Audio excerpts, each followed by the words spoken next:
বাদামি রঙের করে আমি সবগুলো ভেজে নিয়েছি, এখন তুলে নিব। আর বাকি যেগুলো আছে আমি এভাবেই করে ভেজে নিব।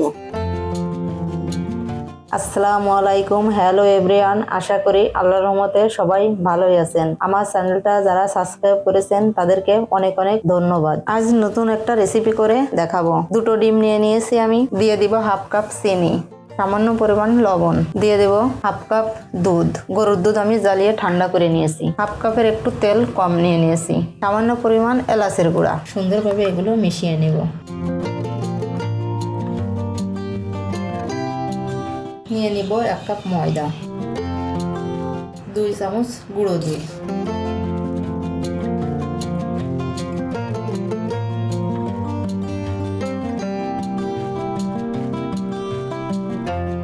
আমার আরেকটু ময়দা লাগবে, 1 চামচ বেকিং পাউডার। কারণ আমি একটু ভিন্ন ধরনের কেক করে দেখাবো। এই ডোটা এরকম একটু শক্তই হবে। আমি 5 মিনিট রেখে দেব, রেখে দিলে আর একটু শক্ত হয়ে যাবে। এই পর্যায়ে হাতে একটু তেল দিয়ে দেব।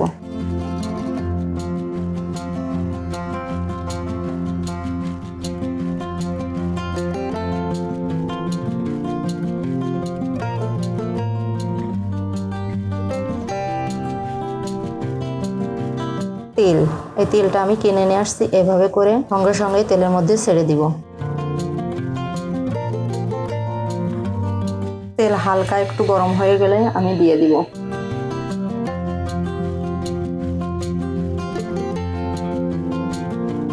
প্রত্যেকটা আমি এভাবে করে দিয়ে দিব। তেলগুলো আমি উঠিয়ে এভাবে করে দিব।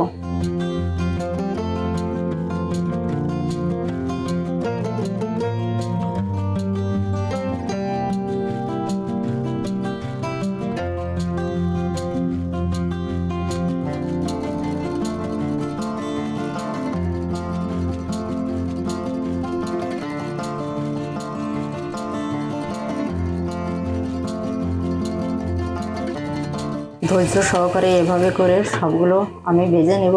আস্তে আস্তে করে, একদম চুলাটা আঁচটা একদম নরমাল থাকবে। আপনার বুঝতেই পারবেন না যে আসলে এটা তেলে ভাজা তিলের কেক। এরকম একটা টুথপিক দিয়ে আমি দেখবো কেকটা হয়েছে কিনা।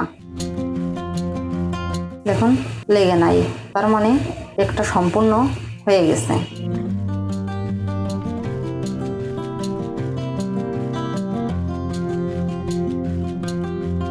বাদামি রঙের করে আমি সবগুলো ভেজে নিয়েছি, এখন তুলে নিব।